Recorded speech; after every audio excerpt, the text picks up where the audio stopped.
بسم الله والحمد لله والصلاة والسلام على رسول الله، وبعد. باب تغليظ تحريم إباق العبد من سيده. عن جرير رضي الله عنه قال: قال رسول الله صلى الله عليه وسلم: أيما عبد آبق أو أبق فقد برئت منه الذمة. رواه مسلم. وعنه عن النبي صلى الله عليه وسلم: إذا أبق العبد لم تقبل له صلاة. رواه مسلم. وفي رواية: فقد كفر. باب تحريم الشفاعة في الحدود. قال الله عز وجل: الزانية والزاني فاجلدوا كل واحد منهما 100 جلدة ولا تأخذكم بهما رأفة في دين الله إن كنتم تؤمنون بالله واليوم الآخر. وعن عائشة رضي الله عنها أن قريشا أهمهم شأن المرأة المخزومية التي سرقت، فقالوا: من يكلم فيها رسول الله صلى الله عليه وسلم؟ فقالوا: ومن يجترئ عليه إلا أسامة بن زيد حب رسول الله صلى الله عليه وسلم. فكلمه أسامة فقال النبي عليه الصلاة والسلام: أتشفع في حد من حدود الله تعالى؟ ثم قام فاختطب ثم قال: إنما أهلك الذين قبلكم أنهم كانوا إذا سرق فيهم الشريف تركوه، وإذا سرق فيهم الضعيف أقاموا عليه الحد. وأيم الله لو أن فاطمة بنت محمد سرقت لقطعت يدها. متفق عليه. وفي رواية: فتلون وجه النبي صلى الله عليه وسلم وقال: أتشفع في حد من حدود الله؟ قال أسامة: استغفر لي يا رسول الله، استغفر لي يا رسول الله. ثم قال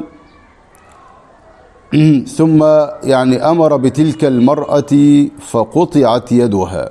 قال المؤلف رحمه الله تعالى: العبد يقصد المملوك، وإباقه هربه من سيده، وذلك أن العبد مملوك للسيد في ذاته ومنافعه، فإذا هرب فقد فوت على سيده ذلك.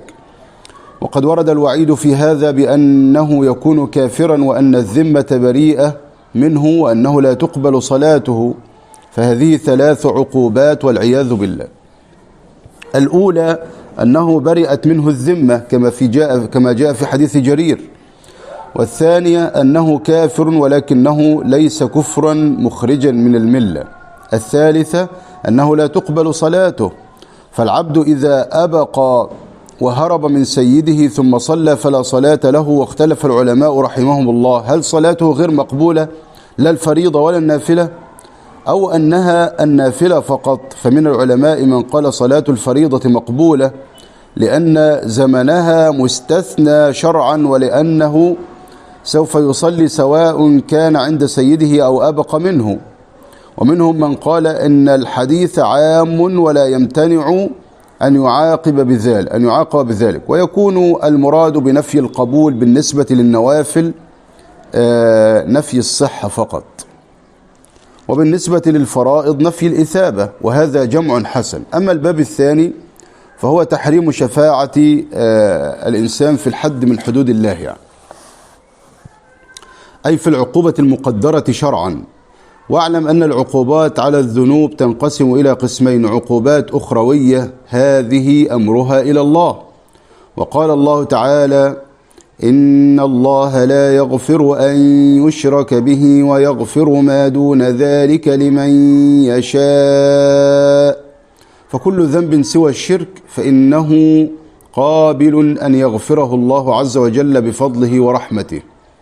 وأما العقوبة الدنيوية فهي أقسام كثيرة، منها أقسام معينة محدودة في الشريعة، فهذه لا يجوز تعديلها أو تعديها. فمثلا السارق تقطع يده، ولا يجوز أن تقطع رجله مع يده، ولا أن تقلع عينه، ولا أن تفجر أذنه. لا يجوز أن يتعدى فيها ما حده الله عز وجل ورسوله صلى الله عليه وسلم، وقطع اليد في السرقة. كذلك الزنا والعياذ بالله، فإذا كان الزاني لم يتزوج من قبل فحده 100 جلدة وتغريم عام، أي طرده من البلد إلى بلد آخر لمدة سنة. هذا أيضا لا تجوز الزيادة فيه ولا النقص، لأنه حد من الحدود. والمحاربون لله ورسوله الساعين في الأرض فسادا هؤلاء جزاؤهم أن يقتلوا أو يصلبوا أو تقطع أيديهم وأرجلهم من خلاف أو ينفوا من الأرض. هناك عقوبات أخرى غير مقدرة، هذه يرجع إلى رأي الحاكم يعني القاضي الشرعي أو من له تنظيم وتقنين العقوبات، هذا يعني هذه أمرها واسع.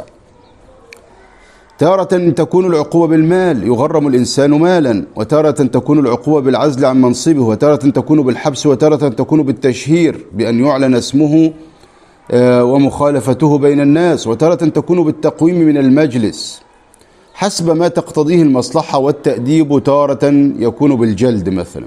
فأما العقوبات المحددة فإنه إذا بلغت السلطان فلا يجوز لأحد أن يشفع فيها. العقوبة لما توصل للسلطان ما ينفعش تشفع فيها، كما قال النبي صلى الله عليه وسلم: إذا بلغت الحدود السلطان فلعن الله الشافع والمشفع له. لعن اللي هو الطرد والإبعاد عن رحمة الله عز وجل. وقال: من حالت شفاعته دون حد من حدود الله فقد ضاد الله في أمره والعياذ بالله. وإن لم تصل إلى الحاكم فهنا قد يجوز الشفاعة والتوسط، مثل لو أن أحدا رأى شخصا يزني وشاهده، شافه بعينه يعني، وعنده يعني 4 شهود على ذلك، ورأى أنه من المصلحة أن يستتاب هذا الرجل، فإن تاب ستر عليه فلا بأس. أما بعد أن تبلغ السلطان فلا يجوز أن أنت تشفع، خلاص لابد أن يقام عليه الحد. ثم ذكر المؤلف حديث عائشة رضي الله عنها في باب تحريم الشفاعة في الحدود في قصة المرأة المخزومية المشهورة. فهذه يعني نتعلم أنه لا يجوز أن أنت تشفع في حد من حدود الله عز وجل. وصلى الله على نبينا محمد وآله وسلم.